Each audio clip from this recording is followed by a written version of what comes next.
मृत्यु के बाद आत्मा का सफर कैसा होता है? तो उनमें स्पष्ट बताया गया है कि व्यक्ति की मृत्यु के बाद भी कुछ चीजें उसके साथ अगले जन्म तक जाती हैं।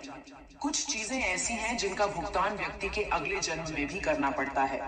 तो आइए जानते हैं ऐसी कौन सी 5 चीजें हैं जो मरने के बाद भी व्यक्ति के साथ जाती हैं। नंबर 1, मृत्यु के बाद भी साथ जाता है ज्ञान। ज्ञान व्यक्ति को भीड़ में सबसे अलग करता है। ज्ञान के बल पर आप अपनी एक अलग पहचान और लोगों पर छाप छोड़ने में कामयाब रहते हैं। इसीलिए अपनी मृत्यु से पहले पहले आप जितना ज्ञान ले लेंगे वह आपके बहुत काम आएगा। दरअसल ऐसी मान्यता है कि जीवित रहते हुए व्यक्ति जो गुण सीख लेता है वह उसके साथ मृत्यु के बाद भी जाते हैं। इसीलिए अपना समय खुद को अच्छा ज्ञान और गुण सीख में व्यस्त करें। श्री गीता में भी इस बात का जिक्र किया गया है कि ज्ञान और दान कभी नष्ट नहीं होता है। नंबर 2, मृत्यु के बाद भी साथ जाता है कर्ज।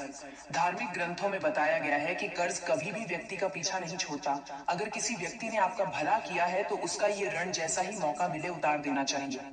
अगर आप किसी का ऋण नहीं उतारते हैं तो उसे जन्म जन्मांतर तक चुकाना पड़ता है, वह कर्ज उतारना पड़ता है। अगले जन्म में वह कर्ज किसी भी रूप में आपको चुकाना पड़ सकता है।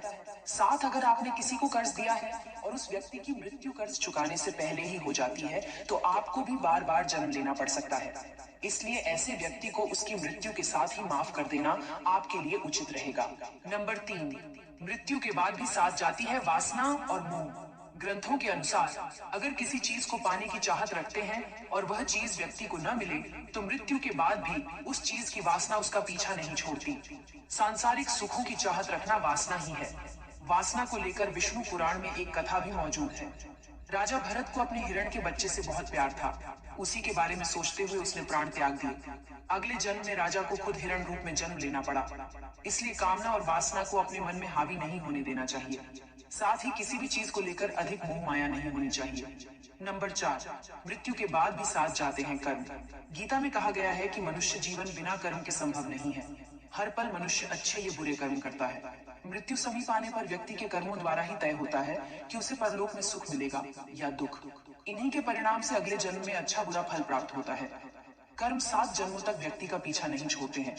इसका एक उदाहरण महाभारत में भी मौजूद है। बाणों की शैया पर लेटे हुए भीष्म को भगवान कृष्ण से जब भीष्म ने पूछा कि मुझे ऐसी मृत्यु क्यों मिली, तो भगवान कृष्ण ने उन्हें 7 जन्म पहले की घटना याद दिलाई। 7 जन्म पहले भीष्म ने एक अधमरे सांप को उठाकर नागफनी के कांटों पर फेंक दिया था। कर्म मनुष्य का कभी पीछा नहीं छोड़ते। नंबर 5, मृत्यु के बाद भी साथ जाता है पुण्य। अपने अक्सर घर के बड़ों से सुना होगा कि दान और परोपकार कभी खाली नहीं जाता है। इसका जिक्र शास्त्रों में भी किया गया है। जीवन में अगर कोई अपरिचित व्यक्ति आपकी मदद करता है, इसका अर्थ है कि वह पिछले जन्म में आपके द्वारा किए गए दान और परोपकार को चुका रहा है। इसलिए दान पुण्य करते रहना चाहिए। यह व्यक्ति की मृत्यु के बाद भी इसके साथ जाते हैं।